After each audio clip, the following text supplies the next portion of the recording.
Welcome to 5 Minutes in the Word. My name is Celina, and I'm thankful for this space where we hear God's promises afresh. Today we witness God's covenant with Abram, a call to believe beyond what looks possible. We are reading from Genesis chapter 15, verse 1 to 21. Genesis chapter 15, verse 1, the Lord's covenant with Abram. After this, the word of the Lord came to Abram in a vision. Do not be afraid, Abram. I am your shield, your very great reward. But Abram said, Sovereign Lord, what can you give me since I remain childless, and the one who will inherit my estate is Eliezer of Damascus? And Abram said, You have given me no children, so a servant in my household will be my heir. Verse 4. Then the word of the Lord came to him, This man will not be your heir, but a son who is your own flesh and blood will be your heir. He took him outside and said, Look up at the sky and count the stars, if indeed you can count them.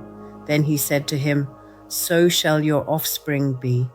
Abram believed the Lord, and he credited it to him as righteousness. He also said to him, I am the Lord, who brought you out of Ur of the Chaldeans to give you this land to take possession of it. But Abram said, Sovereign Lord, how can I know that I will gain possession of it? So the Lord said to him, Bring me a heifer, a goat, and a ram, each 3 years old, along with a dove and a young pigeon.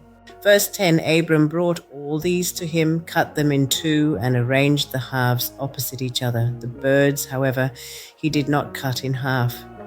Then birds of prey came down on the carcasses, but Abram drove them away. As the sun was setting, Abram fell into a deep sleep, and a thick and dreadful darkness came over him. Then the Lord said to him, Know for certain that for 400 years your descendants will be strangers in a country not their own, and that they will be enslaved and mistreated there. But I will punish the nation they serve as slaves, and afterward they will come out with great possessions. You, however, will go to your ancestors in peace and be buried at a good old age.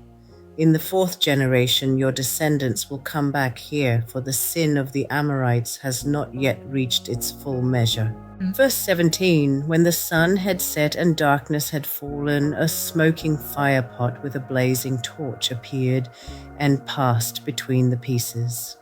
On that day the Lord made a covenant with Abram and said, To your descendants I give this land, from the Wadi of Egypt to the great river, the Euphrates, the land of the Kenites, Kenizzites, Cadmonites, Hittites, Perizzites, Rephaites, Amorites, Canaanites, Girgashites, and Jebusites.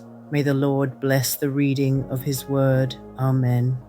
God's promises often stretch beyond what our eyes can see. When doubts rise, he calls us to anchor our hope in his word, not our limitations. Faith is trusting God's promise even before it is fulfilled. Abram looked at the countless stars and chose to believe. This simple yet profound faith is credited as righteousness. Today's memory verse is Abram believed the Lord, and he credited it to him as righteousness. Genesis 15:6. God bless you. Join me again tomorrow.